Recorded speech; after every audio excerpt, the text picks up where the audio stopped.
प्रामाणिक प्रयत्न ठेवले आणि अपेक्षा स्वतःकडून ठेवल्या की निराशा मनाला स्पर्श करत नाही. नमस्कार मित्रांनो, मी राहुल. RHH गुरु या चॅनलमध्ये आपलं सहर्ष स्वागत आहे. आजचा आपला टॉपिक आहे महात्मा ज्योतिराव फुले. फक्त परीक्षाभूमिक प्रश्न आहेत आणि खूप महत्त्वाचे आहेत. पूर्ण ज्योतिबा फुले यांना कव्हर केलेलं आहे. चला तर पुढे सुरू करूया. महात्मा ज्योतिराव फुले यांचं पूर्ण नाव ज्योतिबा गोविंदराव फुले. जन्म 11 एप्रिल 1827 पुणे येथे. त्यांचं मूळ गाव आहे सातारा जिल्ह्यातील कटगुण. त्यांचं आडनाव आहे किंवा उपनाम आहे गोरे होतं.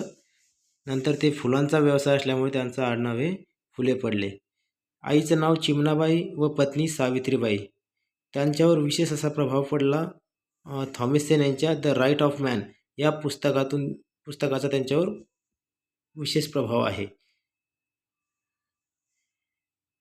त्यांचं ब्रीदवाक्य सर्व साक्षी जगतपती त्याशी नकोशी मध्यस्थी.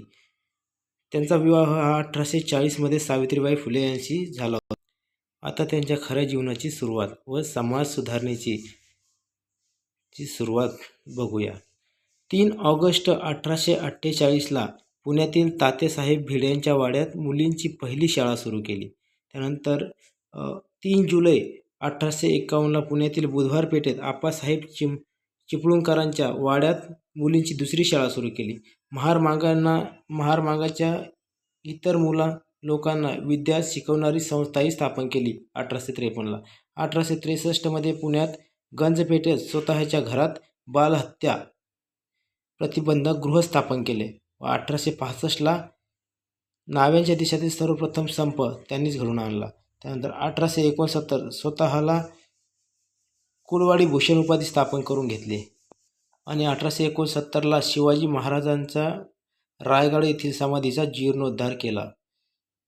तिथूनच खरी स्वातंत्र्याची चळवळ म्हणता येईल. हा खूप महत्त्वाचा प्रश्न आहे, बार विचारला जाऊ शकतो. 24 सप्टेंबर 1873 सत्यशोधक समाजाची स्थापना. 1876 पुणे महानगरपालिकेचे सदस्य म्हणून नेमणूक झाली होती आणि 1877 धनकवाडी येथे व्हिक्टोरिया अनाथ आश्रम स्थापन केले. 1 जानेवारी 1877 फुलेंच्या प्रेरणेवरून भालेकरांनी दीनबंधू हे साप्ताहिक सुरू केलं.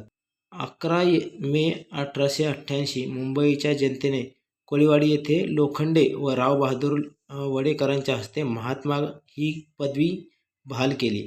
महात्मा ज्योतिराव फुले यांना महाराष्ट्राचे मार्टिन लुथर किंग ओळखले जाणारे तृतीय रत्न या पहिल्या पुस्तकाच्या माध्यमातून शिक्षण हा मानवाचा तिसरा डोळा आहे असा संदेश दिला. कृष्णराव भालेकर यांच्या विनंतीवरून 1874 सत्यशोधक समाजाची शाखा स्थापन केली मुंबईला. त्यांच्या विशेष अशा ग्रंथरचना. तृतीय रत्न हा 1855 ग्रंथ आहे.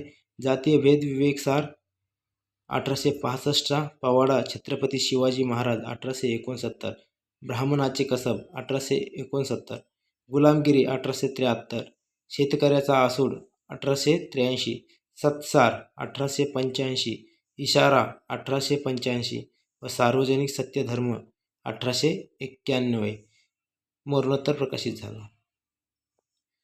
फक्त महत्त्वपूर्ण टॉपिक्स कव्हर केलेले आहेत अभ्यासाच्या दृष्टिकोनातून आणि परीक्षाभूमिक प्रश्न. महात्मा ज्योतिराव फुलेवर पूर्ण असा व्हिडिओ बनवणार आहे फुल डिटेलमध्ये, तर सर्वांनी बघा आपलं RHH गुरु चॅनल. धन्यवाद.